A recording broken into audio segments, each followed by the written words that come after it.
What's going on, everybody? Thank you for joining me today for another live stream talking watches with the Watch Cardinal. Just going to drop the link. I'm going to drop the link. If anybody wants to join, by all means, come on. I'd be happy to host you guys. Thank you to all the viewers that are here at the moment. I kindly ask you guys to like the video. Make sure to like, subscribe if you haven't already.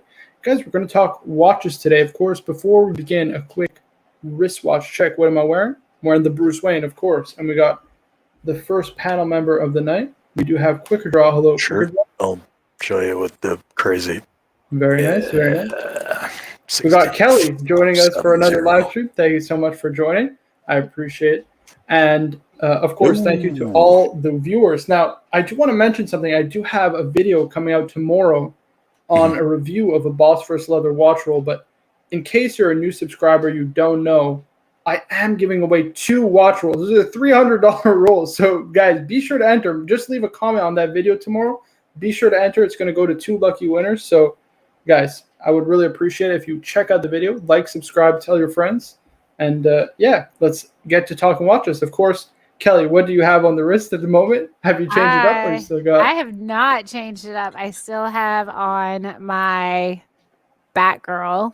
Very nice. I gotta call it the Bruce Wayne. That's fine. I got heat. They got the WhatsApp groups are calling me Sims. They said you already one time somebody calls it a Batgirl, you're letting it go. I'm like, no, I can't let that happen. It's got to be the Bruce Wayne. I got to get the Bruce Wayne. Yeah, it's My husband is helping either or. Get spicy, so I'm doing actually an on-air wardrobe change. I'm going to switch it up for the GMT. The black. Yeah, Very the nice. black.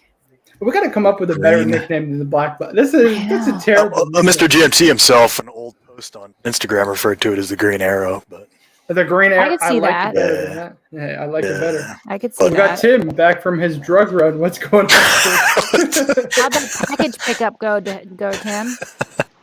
Hey, what's up, guys? How's it going? What's going on, Tim?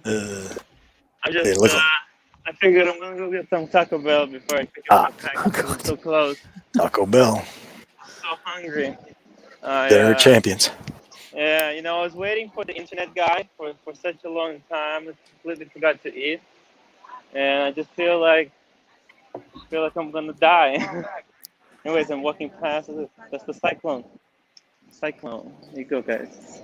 Tim, where are you? Coney Island. Whoa. Oh. Yeah. I've never been. Brooklyn. The end of the line. This is as far as you can go in Brooklyn. Huh. Yeah, the last stop. We got Design Atelier joining us, saying greetings from Aruba. Thank you for joining me. I appreciate it. Big Sal saying, Marco, keep it going. I appreciate it. We got MS Fan, such a kind guy, such a great supporter of the show. He calls it the Batgirl. I can't get it past people. Guys, it'll catch up eventually, you know. Now, I have actually heard other people call it a Bruce Wayne. For real? That is a good thing. I'm telling you, it's coming. It's coming. It's the people who watch the show. That's the Marco Sims. Now, who needs to create a hashtag when you can create an entire nickname for a Rolex, Marco? Right, exactly. There you go. I bet you that'll get you some kudos in the watch industry if you can name a whole watch. That's pretty good. Yeah, it's kind of baller. Right. Now, I did want to talk about Tim because you did have David Khalil on the show. And there was a really interesting discussion about the watch market, where we think the watch market is headed. Are we in a supposed bubble? Are watches overvalued? So on and so forth. And I guess I wanted to get maybe your take, Tim, and especially Kelly's take because we didn't get to hear from her. I just want to give a quick shout out to Watching, who says, Marco, keep it up, bro. Bonjour de Montréal. Yes, we got fellow Montrealers and a fellow Quebecois watching the stream. That's pretty cool. Thank you so much. I'm just going to say two things. I think there is a watch bubble, but I don't think there's a Rolex bubble. Okay, I think those two things are completely separate. I'm sorry. I just think that Rolex is going to play this out. They're not going to sell more watches than the market can bear. I think they're going to really control it. It's going to be a controlled explosion, you know, like one of those when they blow up a building and it just goes straight and nice and doesn't damage anything. I think that's the Rolex way. They're gonna play this out. But just in general, I think there's oversaturation. There's just so many brands right now. These Circle Jerkinsons, the Voutilainens, and everything. That's gonna. Tim, they compete in different realms. Man, I just think that's what I'm saying. Those are two different realms. I think one realm is going to crumble, the other one is going to stay strong. Okay. That's just my opinion. I'm gonna go eat, and guys, I'll see you. Maybe I'll see you later. Take care, Tim. Enjoy. Yo quiero. On that note, Kelly, I'd love to get your take on where you think we are in the watch market. Obviously, we don't have crystal balls, and so I'll always say never invest in watches. Watches are not a commodity. They should be bought for pleasure. That's it. Yes. But if you are going to buy one, buy it at Herbalo Retail. Right. I do want to know from Tim's perspective why, if he thinks that there is no shortage with Rolex, to what's their end game for the perceived shortage? Like, what are they trying to create scarcity so that there's suddenly a buying frenzy? I don't personally think there's a watch bubble, but I think it depends on where you are. So I'm in North Carolina. We're not the hub of horological ballerness. Within the state, I can access Panerai. We have some Rolex ADs. So if I ever wanted like a ladies' Datejust, I would be on point. But it's not a huge shopping hub. Now, places like New York or Miami or, high-end places in California or Texas, maybe they have an entirely different experience than we do. And maybe Rolex is sending out that inventory to those markets. But I don't really think there's a bubble per se. I think that you can absolutely go with enough time and patience. You can have whatever you want. It just means that you have to actually wait for it sometimes. Oh my God. The captain joining us. Thank you so much, the captain. Yeah, I tend to agree with that, but it is going to be an interesting conversation because I would like to continue this. We do have a couple of great questions. So one is from Johnny, says, thoughts on the Tudor Black Bay Chrono Steel and Gold, can't afford a Daytona and have a large wrist.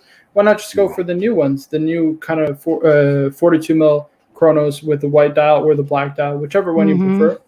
I think those are great options. No point in paying the two-tone kind of premium, if you will, if you don't need to. Steel is just better everyday wear. Another good one, if you have bigger wrists, is the Omega, the Racing Speedmaster. Yes. You had that one on yesterday, actually. Yeah, I did. Yep. Right. Those are great watches. I tried those on, way too big for my wrist, unfortunately, but they're beautiful watches. And you get a display case back. It's a great watch. 2-register chrono with a date, same as the Tudor. I think those are seriously underappreciated. I would get that, if anything. I agree. So that question does open up a rebuttal, is why do you want a Daytona specifically? Is it because of the design? Is it because you like the way that it looks with the subdials? Like, is that your motivation, or is it because it says ROLEX on it?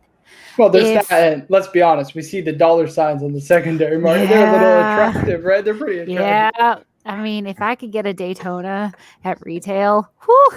But if I wanted that look, I would go with an Omega Speedmaster Racing, but I love the Tudor chronos. I think they look fantastic.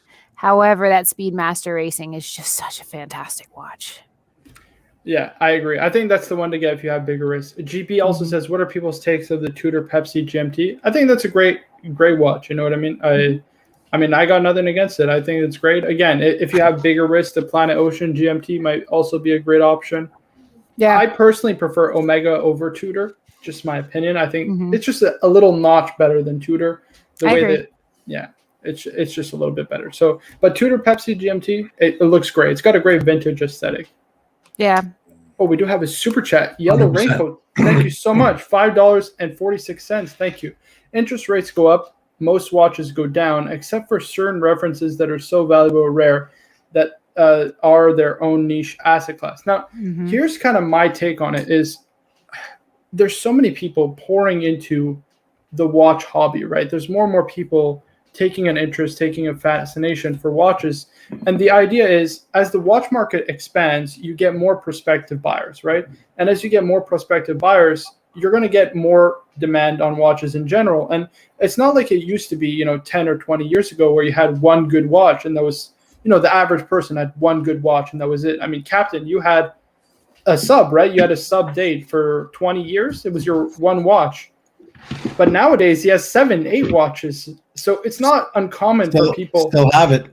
Right. It's not uncommon for people to own much larger collections. And with more people getting into the hobby and more money floating around than ever, I just don't see a scenario where the watch market really softens from where it's at the moment. Yeah. I mean, it could soften a little bit. I mean, but I agree with what we were talking about earlier. And hello to, I can't see the name, the yellow raincoat. Hey, Kelly. How are you? Hey, how are you? Nice to see you. Doing well. Yeah, I had a small collection. Then I had a bunch of knockoff watch, not knockoff, but just names that we don't really talk about too much. Baum and Mercier and stuff I had like the Baum, I had the Tissot, right. Oris, which I still think they make great watches, these brands, but it's just a different level, as you get more deeper into the hobby. But I always had Rolex. I always loved Rolex. I identified with the brand, what the brand represents. So I would never sell my Rolex. It's just kind of diversifying and growing and learning the hobby. But as Marco said, as you get into it, you buy more pieces. And then, of course, as I'm doing these streams and learning and getting more involved in the community, you realize that you can, really expand your collection. Get the chronograph, maybe a GMT, but buy what you love first and foremost. Yeah, that's true. Right? I mean, yeah. That's ultimately it. What it is. I mean, It's like Marco said, don't buy it as an investment. I mean, everything in our collection, I can genuinely tell you the emotion that I felt the first time I saw it, how happy it makes me. And that's the reason why we own them. If that's the only reason. Yeah. And if after a time that you have a piece that maybe your thoughts change or you don't love it as much, or it's, for me, if it's sitting in the box and not getting wrist time, then it might be time to get that next piece, because there's always a next piece.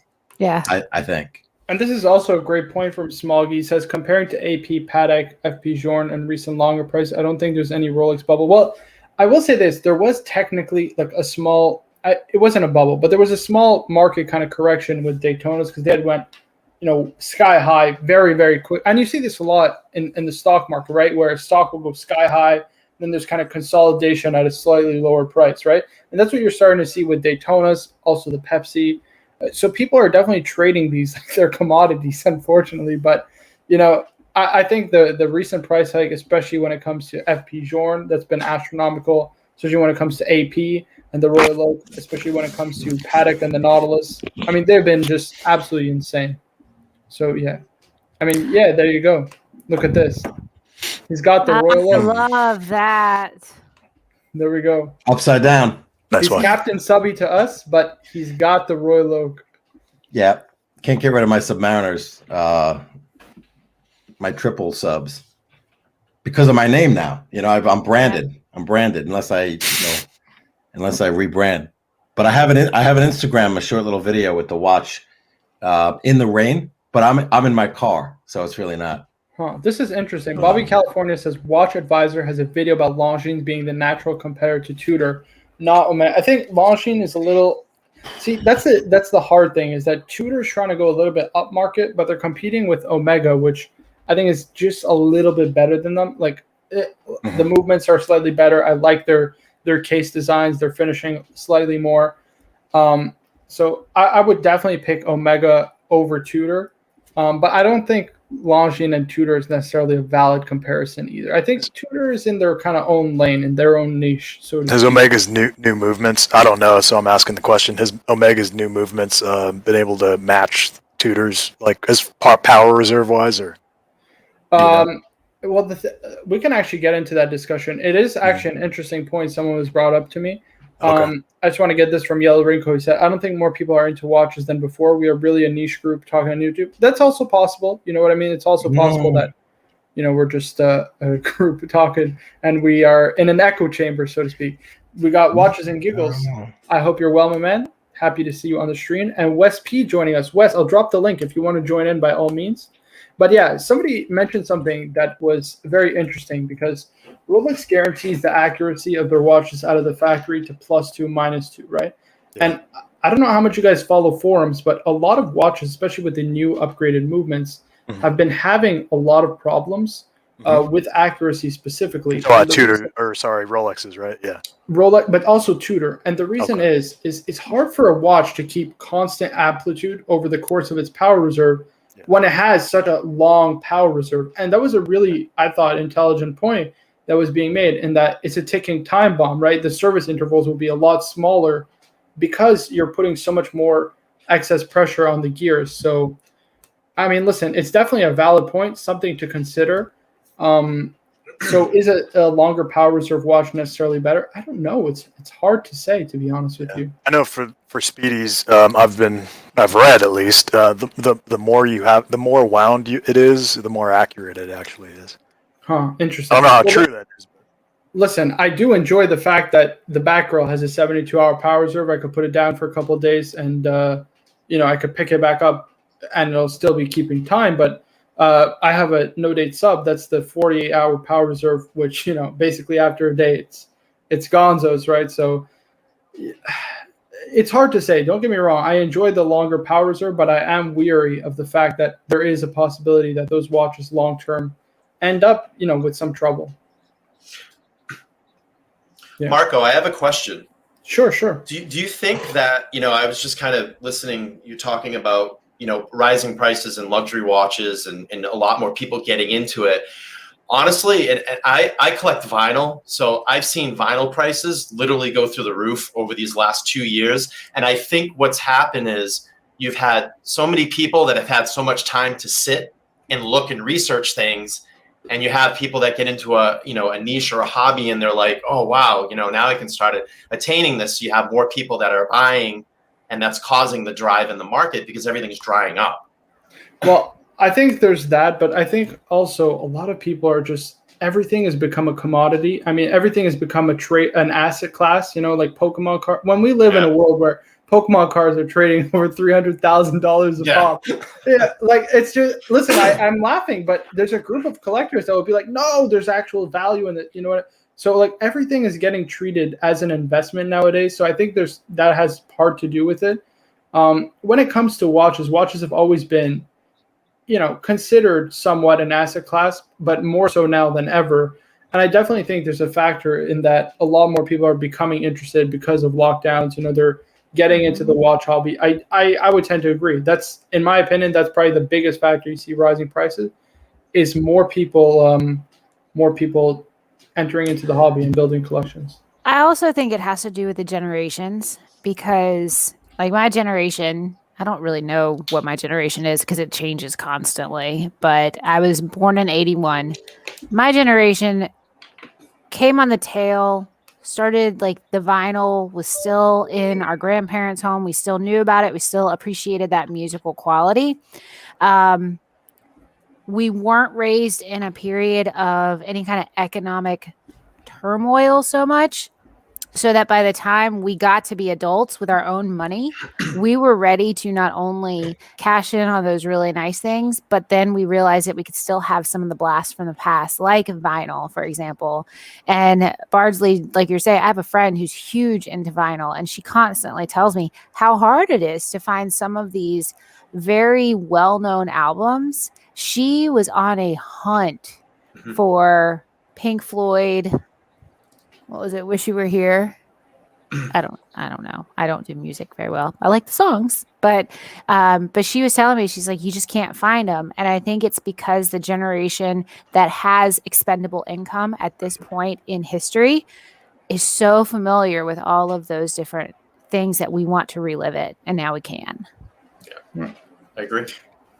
Here's a great comment from Jim Lilly. Says, it's weird. I still think collecting watches is about getting watches you love, not about making money on them. And I'm with you on that. You know what I mean? I don't buy watches as an investment. If it happens, if I make money off of it, great.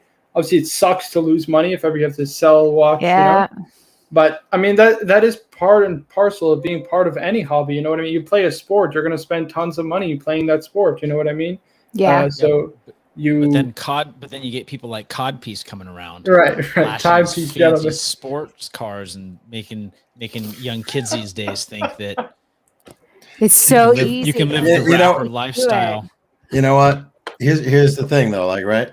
I think the transparency in pricing, and in part, is due to the dealer network. Not naming anyone specifically, but the more dealers that you have doing these shows and social media, and the price transparency of a watch. Whereas before, you're like, you paid how much for that Rolex? And a lot of folks would be like, there's no way I would pay that for a watch. I'm like, yeah, but look on Chrono 24 or look at my watch portfolio on Chrono, and we know that's not accurate, right?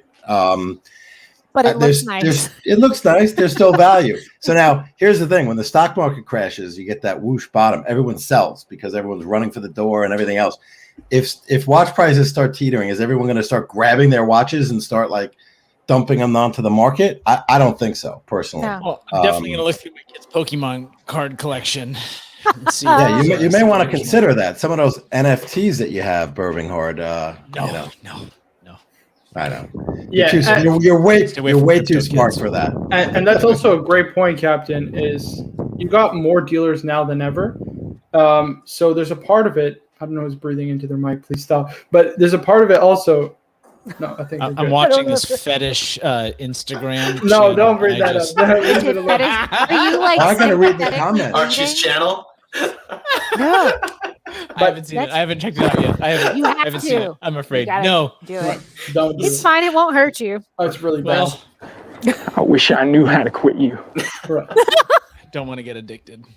So another thing, Cap, is you have more dealers and they speculate on stock, right? Like Timepiece Gentleman will bring up his collection. It's not his collection. He's just holding the inventory and hoping that in 2-3 months from now, when he's ready to sell it or whenever he's ready to sell it, it'll be worth significantly more than what he paid, right? So these guys will hold watches. I mean, I know of a gray market dealer. I'm going to keep the source undisclosed who told me, but he was offered like 50,000 Canadian for the 3rd gen VC overseas, the Blue Dial, right?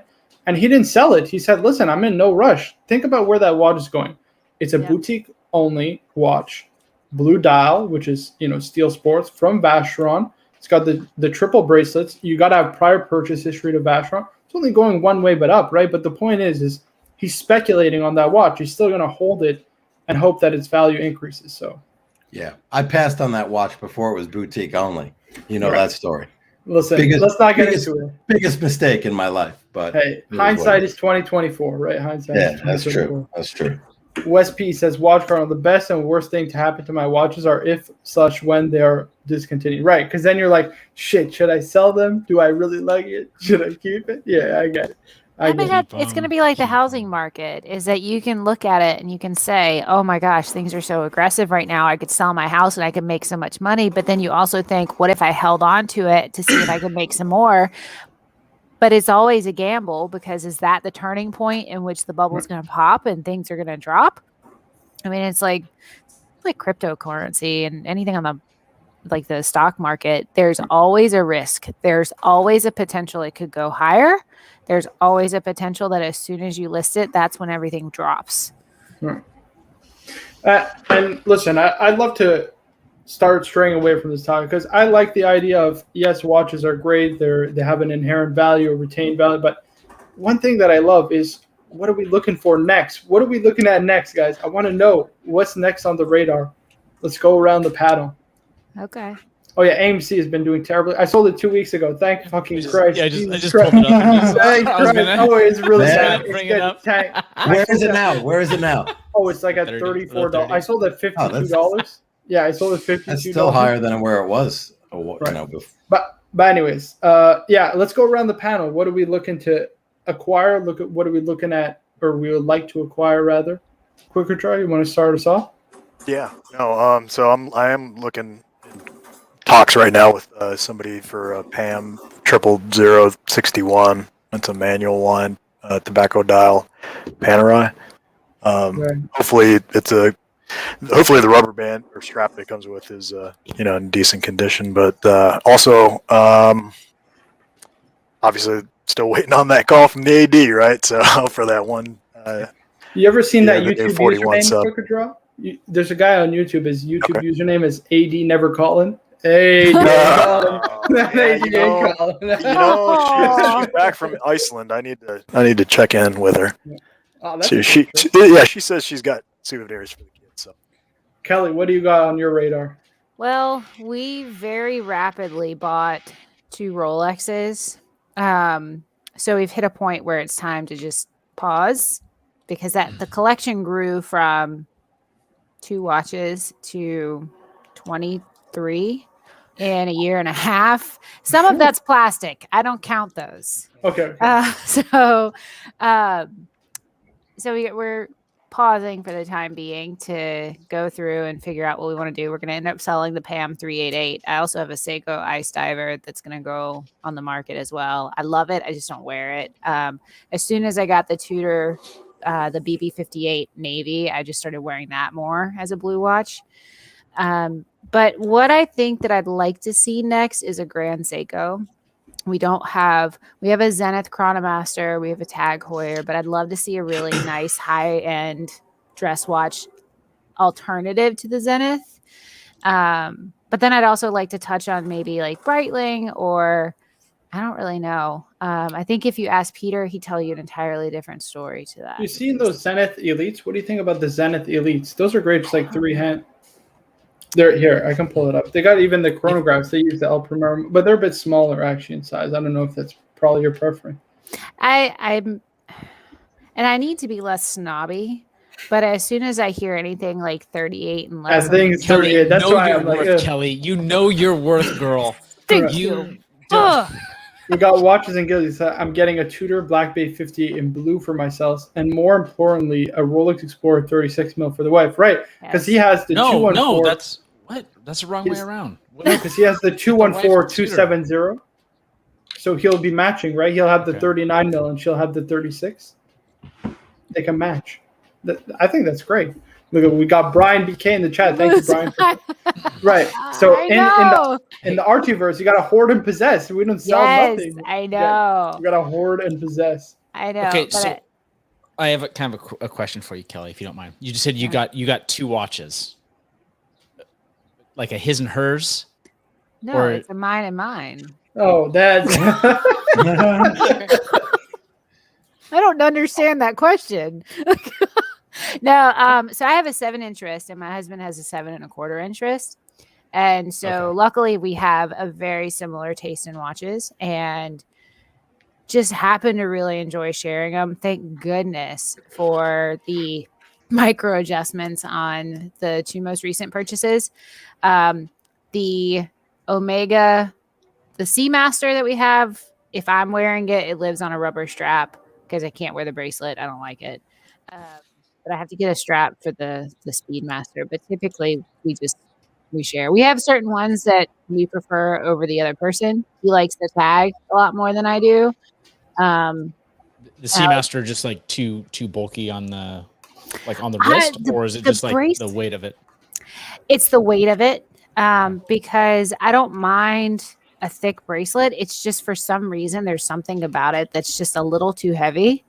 And so I typically I have 3 different Zealand rubber straps that I love. So it's on the white one right now, but that's what I usually. Now I love the Speedmaster bracelet. I'm fine with it. It's just gotten a little too big for me because I lost weight in my wrists and nowhere else. Nice. Just stupid. Logan Hall saying, I consider getting the new 38 mil El Primero, but ultimately what I want is a ceramic coat. So I'll wait until one of those are released and pay the gray market piper. That's going to be an expensive bill, Logan. You got to wait at least a year or 2 before you buy it. Whew, that's an expensive bill. God, that hurt. Like, I just imagine what it feel like to have my kidney taken out on your behalf. Like, right. I don't even know if my can sell that hard. Why wait? Just buy the old Coke. We were talking about now. I think that's a great option too. Right? It is. It's a sleeper, man. And when the ceramic Coke comes out, that watch is going to spike. I believe. I mean, we were, of course, all speculation, and don't listen to anything. We got West P saying 16710 may or may not be incoming. That's a great watch. That's we amazing. are going to fingers crossed that the May is the multiple choice selection of that question, that comment. Nice. Jim Little says, I bought a green Aqua Terra and love it, but then I got the Omega Aqua Terra World Timer and then the Milgauss like 3 weeks later. Would you trade the Aqua Terra or keep it? Because it's not really as redundant as I think. I would trade it. Yeah, because the Milgauss is technically your Aqua Terra replacement, right? Yeah. Yep. The Aqua Terra, while certain combinations on like dial and indices combinations are nice, I'm not a fan of the Aqua Terra, so I would buy. Yeah, I'm not a huge fan of the Aqua Terra either. It's a little bit strange. Like, here's my problem with it. It's not a diver, right? So it competes with. So it's like in the middle between a Globemaster and a Seamaster, right? So it's not a Globemaster where it's like really somewhat dressy, and it's not a Seamaster where it's like a full-on tool watch diver. Like it's somewhere in that middle where it's like trying to be a diver, trying to be like sporty dress watch. Mm-hmm. So it's just weird. It's like one of those stuck in the middle watches. I never really understood it. We got Logan Hall saying, I don't have it. Go ahead. Aqua Terra. It's Aqua Terra. It's like water. Terra is land. So it's kind of from sea. Good point. It's technically a Seamaster. So, I mean, you could get in the water with it, but I would feel really weird. I feel like I need to be at the country club. Brian BK says, I want to see a Gronfeld on this channel before 2022. Guys, if I could get a steel Principia, I mean, guys, that would just, I mean, that's like a $40,000 watch, guys. What do you think? I'm made of money? Like, come on, guys. What is it? He's still got to get his 2 VCs and a Gronfeld. I mean, that's a lot to ask for. Right. So I got to get 2 VCs and the Gronfeld. And you have not much time to do on it. the way. No. Yeah. See, what you do is the Ming. You keep growing this YouTube channel, and it's going to get to the point where they're going to reach out to you, and they're going to say, Marco, can you please broadcast this watch for us? Like, that's goals right there. I mean, their wait list is like 3 years at this point, so I think they're good with that. Yeah. You got a ways to go, Marco. I'm not going to lie. So, for you. Yeah, but Ming should give him a watch. Really quickly, I want to address Logan, and because you made a comment earlier, Logan, that sounds like you're in North Carolina in the area. I got my back girl at the Finks in South Point in Durham, and we were not on a list for very long. We bought the Black Bay 58 there in April, and then she called like a month later about an Air King that we didn't want. And then on it was like June 29th, she called about the Batgirl. So I think it just depends. And maybe you're the one who mentioned having issues with like list options, but if you're on Instagram and send me a message, I can see if I can put you in contact with my girl. She's great. We got Daniel Katz with $2.79 super chat. Thank you so much. I appreciate that. He said Aqua Terra was answer to the Explorer. I think actually, I mean, people say the Railmaster was the answer to the Milgauss. I think it's closer to the Explorer than it is the Milgauss. I agree. I don't know what you guys think. The World Timer? Or the Omega Railmaster? The Railmaster. So the Railmaster used to be what the Milgauss is, right? It was like your kind of anti-magnetic watch from Omega. But it's just got a here, let me pull it up. It's just got a simple layout. So to me, it's closer to the Explorer than actually the Aqua Terra. No, I agree. I think the Aqua Terra, the way it's designed, it's a little, there's just something different. It's just because it doesn't have that tool watch look that they're comparing it to the Explorer. Here you go. So for me, I see definitely this is the competitor to the Explorer. Mm-hmm. I don't know what you guys think.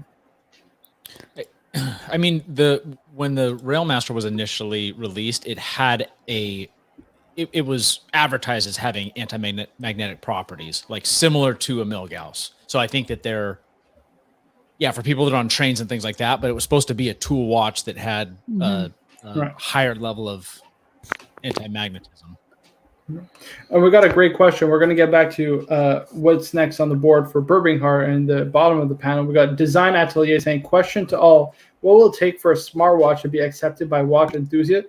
Listen, I'll be straight up honest with you guys. I got no part in smartwatch. It's not for me, but I'd love to get your guys' take on this. I have a smartwatch. I have an Apple Watch. I have it set it's calibrated for my left hand because I wear my watches on my right hand. I think that depends on the watch enthusiast. It's just another tool watch to me. I mean, it counts my steps and it logs with Weight Watchers, and I'm great. But I think the watch enthusiasts who are in this hobby because of design and the mechanics, they're not going to get behind it. It's software. But I think there are some who can recognize it for what it is. It's a tool watch that sometimes can go in the water. Oh no, you could get a GMT. No, I'm I've actually Any made dial my you want. background. I know. Yep. I have made my background various watches. It used to be, I don't know what it's called. It's a Daytona with it was like a rose gold with a chocolate dial. Nice. That used to be my background. And then it was like Speedmaster was my background. Yeah. It's kind of like your put it in the universe tool. So it bothers me so much. It's such a pet peeve when people when they double fist. It's so bad. They double wrist. Oh, sorry. I'm on that Instagram with this weird fetish. So, anyways, double fisting is so obnoxious to me that It's terrible. I had a smartwatch, and I specifically went out and bought another one that didn't have a screen, just so I wouldn't feel, just so I wouldn't feel like I'm being a complete tool. So, yeah, if I have a watch on that day, I don't wear it out of the house. I won't wear the smartwatch out of the house because it looks like a class A douchebag when you do that. And I don't care what watches it is. If it's two high-end watches, I don't care who you are. You don't need to know what time it is that bad. Worse. It looks even worse when it's two high-end watches. Oh, like matching gold watches. When y'all were talking about TPG's ankle monitor, Wrists. He's got to. I mean, that level of class requires it. So I did go on his Instagram and I found a picture from last August, 2020, and it is big. It's there. It looks like an ankle monitor. And I looked at the comments on this picture and people keep saying, what's up with the ankle monitor? It's an old school step counter. That's what he said. And I haven't gotten that far yet to see if that's true. If those exist, but that's what he said it was. Oh, like a pedometer. Okay. Yeah. Alex Watchholic, he asked a great question. Transitioning to something, I like this too. This is a Breitling B25, the Datura with the salmon down steel. Now, people are claiming that this is copying Patek, but they used to do a watch similar to this. So I don't understand where they're getting this idea that they stole something from Patek. I completely disagree. I'd love to get your guys' perspective on this. We'll pull up the one they're talking about, the Patek version, because somebody did like a side-by-side, and it's kind of it's a little derivative. Listen, but they're in the same genre of watch, right? So that's like kind of an unfair comparison, right? They're calendar watches, Sure. I can't find the comparison, but I know exactly what you're talking Certainly about. a lot closer than Tim's RM. What was it? Was it a Patek? I don't know. But whatever comparison. That was I like these a lot. I think they're all over the place earlier today. I think you should definitely get it. But watching brings up a good point. Get a smart ring or Birminghard. You have that bracelet, right, on your right hand? Yeah. That's why I turned it inside. Those Aura rings, they're pretty expensive, though. And I don't know. I don't know if it's right. Rings can sometimes be a little bit more annoying. I spent, $300 on this Nike, Apple Watch version. I'm not going to buy another one. I'm just going to use it until it breaks. Now, let me ask Birminghard, what is next? I know you just added that Seamaster, right? First of all, I'd love to get what are your thoughts on it because it's been a couple of days now, right? Dude, you're still honeymooning? I won't take it off. It seems to I like it. So here's the thing. It was a complete impulse buy because the price was too good for me to say no. But my wife doesn't know about it yet. So what I'm thinking, if she finds out, and maybe Kelly, maybe you can help me with this. Would giving this one to my wife be like good enough, like get out of jail? Yes. This is what you do. This is how you do it. Don't wait till she sees it. I should have talked about it first, but don't wait till she sees it. Walk up and be like, babe, I did this thing. you're going to be so excited. I got us matching watches that we can share, and you're going to love it. Like, imagine how great it's going to look in the Christmas cards. Here's the thing. No one's watching this, so I'm probably fine. She's not like super attentive to details. Oh, okay. Well, they don't say anything. So she's like, "Why do you need another watch? They all look the same." And it's like, "No, sweetheart. Clearly, these are different." And she's like, "Whatever." But did you hear my business proposal yesterday? Yes. I'm going to be a wing woman. Right. And for money, I'm going to befriend people's wives or girlfriends and persuade them to be really supportive and excited that their men are so involved in such an amazing hobby. You're going to be the first client, Burbs. I know. I'll send you my email. I'll be friends with your wife. Don't send me my email. I'm going to be in even more trouble. You think you're helping. You think you're helping, but this is how. Oh, no. So this is who you meet online. Hey, honey. So we don't. So the way that we not to get too into like the weeds, the way that we manage our finances, we both have our own checking accounts. And we have like a joint savings account, right? So it just came straight out of checking. So she might not even notice. It might be a year. Foxy says Rolex Can I men. get your insight on this? Rolex men don't apologize, Birmingham. But you got nothing on the radar, right? Because you just Rolex men, guys. Rolex men, they act first. They apologize later, right? Or they get permission later. So you're saying TPG's a Rolex man? Does that apply though if you buy an Omega? I know you have Rolex, but this one, it's an Omega, yeah. So it's a tough question. Here's kind of the weird thing that I was. But you are a Rolex man. You are a Rolex. You know man. what though? Yes. Like, this is what I was thinking. Right, the last few watches I've purchased have not been Rolex because I'm kind of in this ballpark of like, well, these are a little bit overpriced, and 80 is not calling quicker draw. So I'd be the first to know. I'm not going to pay these like dirty, nasty flippers. Right. You got nothing else on your radar after this Seamaster purchase, right? I would imagine. This one wasn't on my radar, but I don't even know what I'm doing anymore. It's a good pickup. Yeah. Oh, we got a $5 super chat from Sidney Marquez Jr. Thank you so much. I really do appreciate it. I love that Longines Big Eye chronograph. It's got such a nice dial. Kelly, you need a Tudor in your collection. Next big thing, if you can't get Rolex, check your email. Watch Cardinal. Yeah, I'll pull it up. You don't have the Tudor anymore? She has the Tudor Black Bay 58, right? The Black Bay. Yeah. The Tuna. It's amazing how successful that watch is. We all have like 3 of us, 4. I don't know if anyone else has. I bought my dad one, the blue one. Right. I mean, they are so awesome. I can't even. My wife's about to have one, so. Yeah, your wife's very, very lucky she's getting that blue because otherwise. We'll see. Not if I can help it. Oh, this is a nice hunger buster. It's very nice, actually. Hold on, let me pull this that. What's that? Oh my goodness. We got Spence R. Spence with $100 super chat. Coming out. Spence, my man, I appreciate it. Spence? By the way, Spence, Yeah, awesome. I actually just talked to our mutual friend this morning. We caught up a little bit. He's such a great guy. He's really, really passionate about watch. We're gonna have another call shortly, but I gotta make it out to the west of Canada and meet everybody. And hopefully, you guys will have the group set up by then. And I'd love to meet everybody. It would be awesome. He donated $100. Thank you so much. I really appreciate that. Fuck, be dead.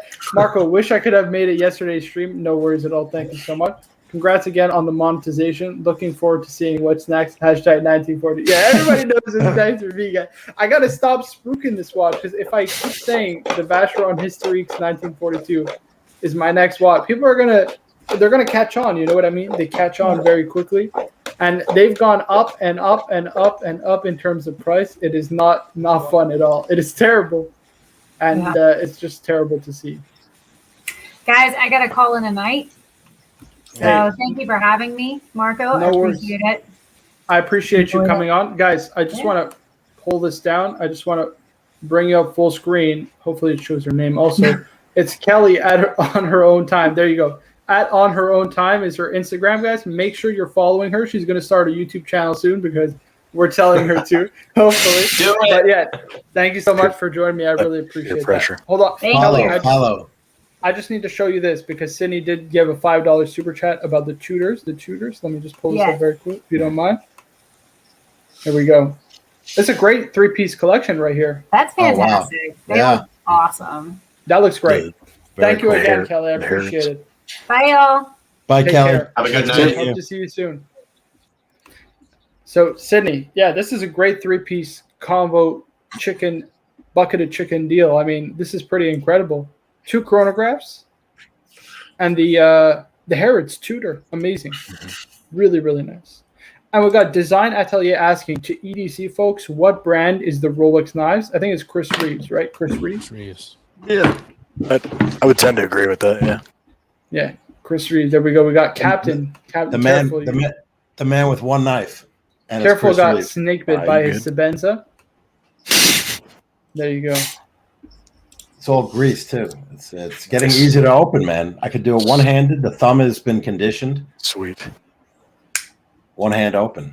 Yeah, but these are a delicate instrument. It's like a Patek Philippe. You just got a 6006. You know, that's not like your Tudor Black Bay where you could just play tennis with it. You know, it's a finely tuned instrument. You have to be careful with it. I just want to say thank you again to Spence. Really appreciate the super chat. That's really, really kind of you, man. And it's great to have your support. Great to have your friendship also. It's always fun to talk watches with Spence. A horological heavyweight. Horological heavyweight. Great word. Horological heavyweight, 100%. Hey, Marco.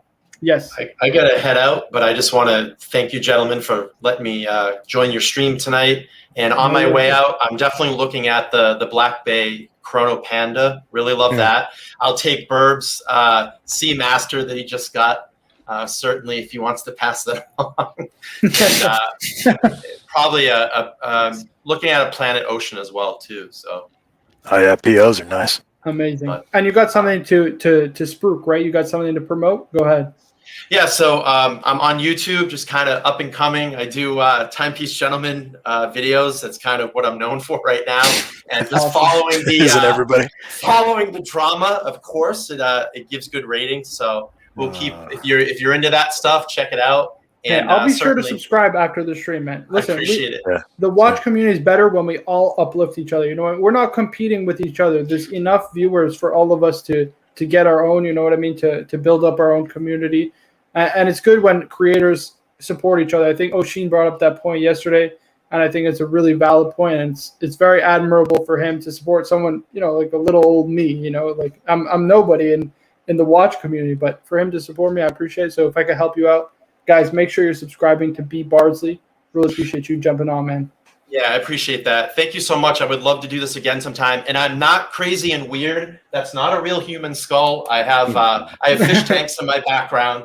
I have a passion for fish as well too. So awesome.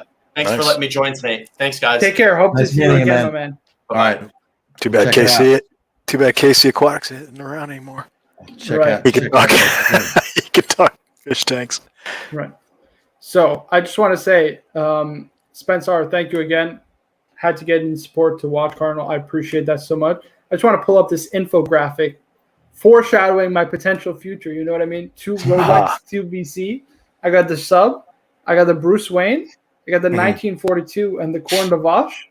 That's a platinum version. I would get the steel because I'm not made of money here. I would get the steel. I hear you. Forget the platinum. I can't afford this stuff. Which are these both like the same cost to service or no? One looks more complex than the other. One's a chronograph movement, so the chronograph is more expensive for sure than the triple date. Got it. But yeah, this is a heck of a. If I could do this 4-piece, and then I can add a Kari as a long-term grail, Kari Voutilainen. You'd be done. You never know. You never know. Maybe close to that. I would take the 1942 over the Corne de Vache, not the platinum, the steel. If I had to choose one or the other, if I could only have one, price, not taking into account price. I'm just looking at the watch. Huh, interesting. Listen, I mean, I'm with you. I try to go away to all these different. In fact, that 1942 might be the next piece. I'm looking at it hard. Am I? No, Captain. Keep your eyes away. That's my watch. I'm not buying another watch, man. I'm gonna wear the watches that I have, right now. Enjoy them. You know, learn about them, bond with them. Right. But that's a beautiful watch. You've got an amazing collection, right? For people who don't know, can I list off your collection if you don't mind? I don't want to waste time doing that on this. I mean, you got really. some, let's just put it like this. You got some amazing pieces. I got some nice pieces. And you just got an amazing pickup, the Patek 6006, right? The G, white gold. Yeah. It's got the 240 David wasn't doing backflips over it though. Like Tim, Tim was a little bit, hyperbole on that piece. Right. It was a little crazy. David's pretty monotone though. Like he's a pretty like. Right. I love, yeah, that's true. That's true. Right. But yeah, I just got that. Yeah, right, you gotta enjoy that first. You gotta enjoy that first, 100%. Yeah. You got Toyotomo says 1942 is a beauty. One Bone for Life says on the left. I love the 1942 in red. That's a nice one too. I prefer the blue. Blue is just my favorite color. That's why. Watches and Giggles Gorgeous. Jim Little says you need a Lange one. I've been looking at Lange ones, but they're just the problem I have with German watches are all you get is a 3/4 plate that blocks the entire movement. You don't get to see anything. Like I don't know. I'm kind of a purist in the sense that I want to see an open gear train. Like I like your 240 micro rotor movement on the 6006. Let me bring that up. The reason being. It's gorgeous. Because you get to see the gear train. You know what I mean? You get to see the gear train. Yeah. Which is, I love seeing the movement of a watch. What's cool about that watch, I think, because it's as we said, it's not the typical Calatrava. So if you're looking for the Calatrava dress piece, that's not the watch you want to get. Right. It's more. It's actually very sporty. It's very sporty, actually. I think it's yes. It's one of, if not the sportiest ones they have. So yeah, here you go. So this is the rooted rotor movement, the rooted rotor, and you get to see some of that open gear train, the micro rotor. It's just the layout of Swiss movements. I like Swiss cases better. I tend to like Swiss dials just a little bit better. The Lange one is a great watch, but listen, that is just my personal opinion. We got Toyota Mo with the $5 super chat. Thank you so much, Toyota Mo. $5. Birmingham, congrats on the Omega. Marco, can you pull up the red 1942? Of course. Let me get it right now. Vacheron Historiques 1942. Let me get this up right now. Toyota Mo is clearly in the Omega camp, not the Omega camp. Here you go. So this is also gorgeous. The red is beautiful. Spence has the red one. You can't go wrong either one that you pick. This is like you flip a coin and you get whatever one you want is great. Whatever one falls on. You can't go wrong picking it. This is just beautiful. This is art. Look at those teardrop lugs, triple step case, the triple calendar complication. You get the caliber 3300 movement, which is what Kari Voutilainen speaks very highly of, or at least is the base caliber. Let me see if I can't find the picture of that. There you go. It's beautiful. This is gorgeous. You get a bunch of Geneva seal case and movement, obviously. Beveling. You get the Geneva waves. This is fantastic. The perlage on the base plate is fantastic. It's unbelievable. Spence R with the $5 super chat. Thank you so much again, Spence R. Let's just say the captain has an excellent, well-rounded collection. It could only improve by an 1815 chronograph. You know what? If he had to improve the collection, he's got to get, I think, a high horology chronograph. And the one to get, I'll always say it, right? I won't be the one to, take a contrary opinion to Philippe Dufour. He calls the 1815 chronograph or the datograph because they share the same movement. The best chronograph, manual wind, serially produced chronograph ever made.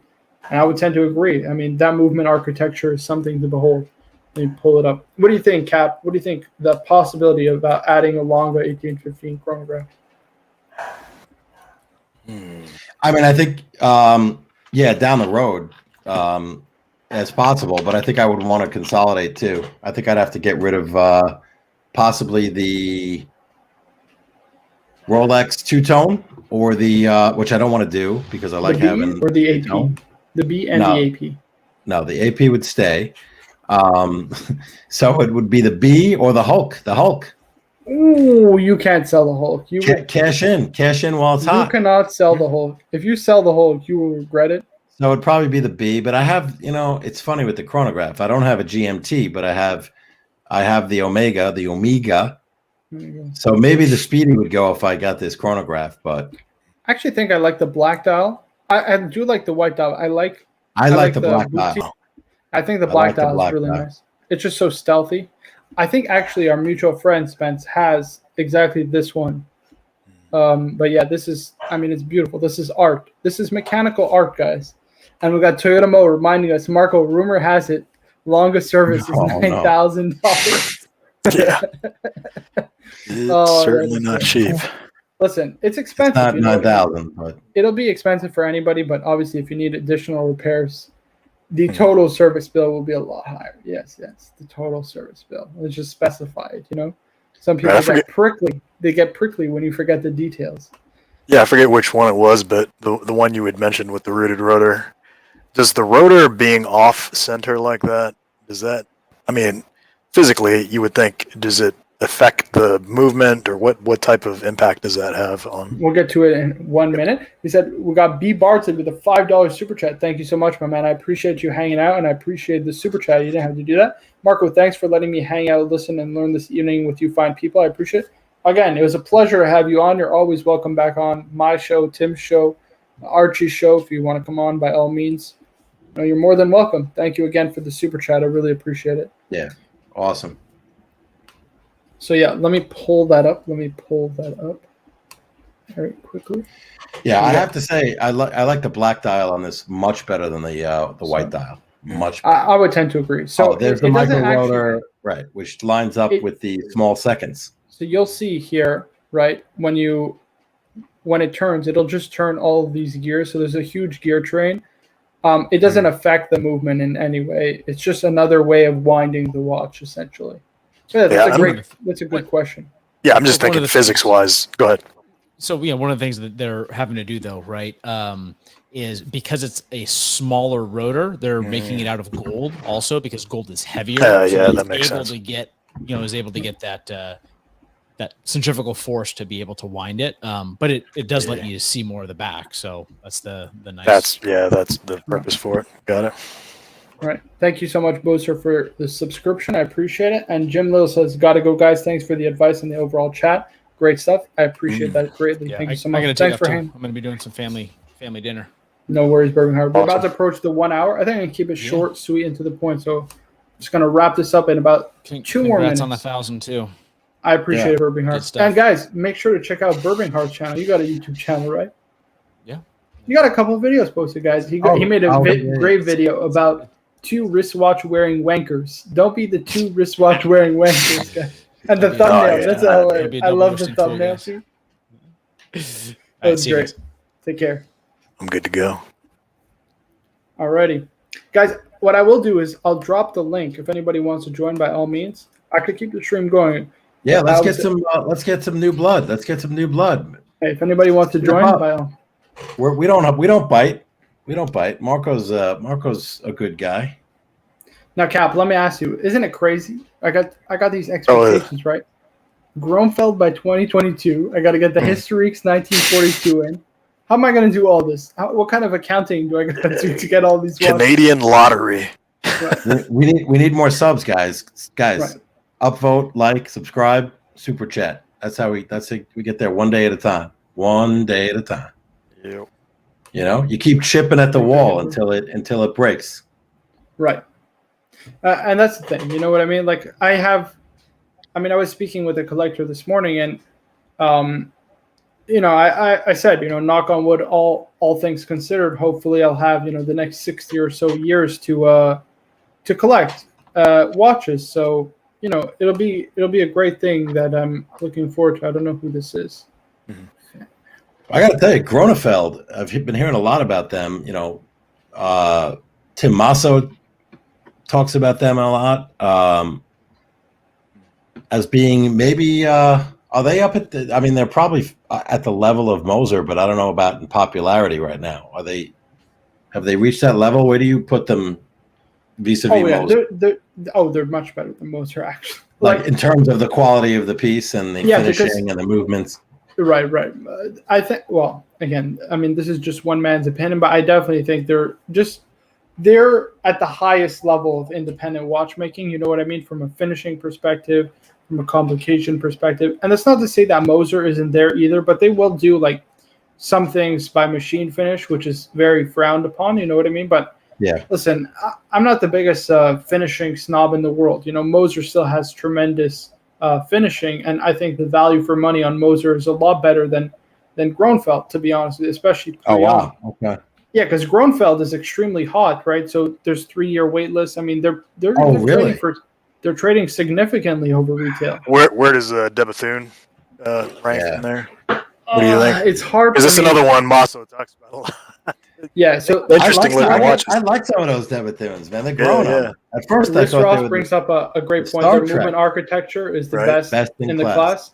Okay. Yeah, so they have a watch. It's 1942 Remotoire, I believe it's called, from Gronfeld. Right. And it's an 8-second Remotoire, and it's it's the 1941 Remotoire. Forgive me, it's the 1941. I got the year wrong. Mm-hmm. I get confused with the Historiques, Historiques 1942. But here we go. Let me pull this up. And this movement is just spectacular. Holy moly. Wow. That's okay. I mean, you want to talk about Lange having, kind of. I was just going to say. This is, guys, this is as good as it gets. This is really as good as it gets. I wonder if they have like a different angle of this movement. Because, like whenever they have like Lange movements kind of on an angle. Depth, yeah, you can kind of see like, it looks like a city. Yep, there you go. The depth on this is fantastic. Yeah, these are still photos, obviously. So if you saw like a video of these, even with the 6006, a live video image does it so much better justice. Like you really could see the details of the movement. Right. Yeah. And one thing that's very unique about Gronfeld rather is that they use steel in their movement construction, and so all the bridges are in steel. Most of the components are all in steel, and steel is a material that's notoriously avoided because it's extremely difficult to finish. Like it could wear out your tools when you're actually finishing the movement very quickly. Right. So yeah, I mean, it just goes to show again the kind of class that these guys have and the level of watchmaking that is in like pieces like this. And this is really what I'm passionate about because. This is the idea, right? So watchmaker sitting 10, 12 hours a day, creating a work of mechanical art. This is beautiful. My favorite is this one. It's the salmon dial. It's a terrible picture. There we go. So it's a salmon dial. It's like a frosted salmon dial. It's absolutely incredible. Actually, somebody that I speak, friend of the channel, I don't know if he wants me revealing this, but CB is actually getting one of these. So this is pretty incredible. What brand is this? It's called Gronfeld. Yeah, small G. I was wondering how much. That movement is great. That's very cool. That's very cool. And they have that. What do they call that? Over the O of their name. The double umlaut. Umlaut. Yeah, that's what that is. Yeah, umlaut. I'm actually not even sure what the price is. I think it's like we're talking over 50,000 euros. I'm pretty sure though for one. Okay. I think it's steel, and then they also make one in white gold or in rose gold if you want. But one thing you'll notice on the dial is this spinny thing. This thing will spin every 8 seconds, so it's called a remotoire. That's what the 8 seconds. Okay. Right. So basically, what it is it's a constant force device. So remember how we were having an early discussion? It's very hard for a watch to keep constant amplitude over the course of its power reserve. Right. There we go. Stainless steel is 45k euros. There you go. So it's very hard for a watch to keep constant amplitude. And what a remotoire is essentially a constant force device. So it's a lot of engineering and mechanics, literally just to make your watch slightly more accurate because it keeps a constant amount of amplitude in your watch over the course of its power reserve. But right between that and the tourbillon, which is because by what I've heard, tourbillons are supposed to kind of do the same thing. Right. So tourbillons used to do that. The problem is that modern tourbillons, your wrist actually acts like the anti-gravity mechanism, right? Because you're always moving your wrist, or always moving. It's always somewhat in motion. Right. So modern tourbillons are actually pretty useless. The only one that I know of is the Grubel 4C tourbillon, double tourbillon. Let Let me pull this up. So Grubel 4C will angle their tourbillons at 30 degrees, and that will actually have a timekeeping component. So this is a Grubel 4C double tourbillon. So it will spin once every 60 seconds, and then it has a second tourbillon which spins once every 4 minutes. And that will ultimately allow it to be more accurate over time. But yeah, this is next level watchmaking. Wow, yeah, that's double tourbillon. Right. This is Grubel is probably, I mean, finishing wise, the best in the industry, as good as it gets. This is nuts. This is crazy stuff. In your Grail collection, I want one. In my Grail collection, I want one of these for sure. It's got to be in there somewhere. Yeah. It's got to be in there somewhere. Did y'all ever see that one Jody did on the AliExpress tourbillon? It's like a $300 tourbillon. Just one more watch. We got Logan Hall says, I continue to be amazed at Marco's knowledge. I learn something new every time I listen to him talk about this. Listen, guys, if I can bring this kind of knowledge to the masses, it would be pretty cool. I mean, listen, this is the stuff I'm very, very passionate about. But that's not to say that just because I'm interested in these watches, because I just see this this comment, my Rolex hides as a shame. Guys, I own Rolex because it's important to have a backbone. You need a backbone of watches, and variety is key. You can't just have these watches as everyday wears. Sure, you can wear them, but it's nice to have just watches you can throw on, not really worry about. You know, you're not going to fuss around about it. And that's what Rolex is so good at. Rolex has its place, but it's different in the way that you analyze it. It's not about the movement finishing. It's about the history, the design. It's about the ruggedness, the durability. And it has its place in the world of horology. I would say that the other brands, Omega, Cartier, Tudor, they all have their place also in horology for those same reasons. It's not about necessarily the finishing. It's the utility that you get from these watches. And we got Tom H. that Marco should go work for a watch. That would be pretty incredible if I could work for a watch brand. I mean, who knows? Who knows? Riss Ross says, Marco just discovered you a couple of weeks back, and I'm loving your channel. Your knowledge is impressive. Thank you very much. I appreciate that greatly. But yeah, these are great. But guys, you know I'd be remiss if I don't spruik my guy. This is my favorite watch brand in the world, my favorite independent watchmaker, Kari Voutilainen in particular. I love the Vent tweet. Guys, this is spectacular. I mean, these are just, listen, they won't be to everybody's taste, right? Maybe you won't like the lug profile. You won't like the dial. But, I mean, we're talking about exceptional handwork in the most kind of George Daniels way possible, right? So the only thing he doesn't make are the hairsprings and the jewels. Everything else, the case, the dials, the hands, the movement parts, the finishing of the movement is all done totally in-house. I think the designs are super unique. And again, with Kari, you get an insane level of customization. So you can literally pick any guilloche pattern you want from a huge variety because he's the best dial maker in the world and probably the greatest of all time. And yeah, I mean, I love these pieces. Can you focus in on that picture for a second? Sure. Bring that up. So on the bottom, does that say hand on the left side? Does that say handmade? Handmade, yes. Because so there's different standards, right? So you'll have heard the Swiss made standard, which is 60% of the value of the watch has to be made in Switzerland to qualify as Swiss made, right? Now, handmade is an even higher standard. So you don't have many watchmakers who can actually have this standard on their watch. It's one of the few that can. And so he proudly puts it on the dial. And look at this. Logan says, Marco's not a fan of Hoodwinky. You know, they have their place. You know, I'm a bigger monochrome watches fan. I like them. They're more impartial in their reviews and the way they study their watches. Also, guys, did you watch Talking Watches? The new episode of Talking Watches? Man, it's sinking, guys. It's terrible.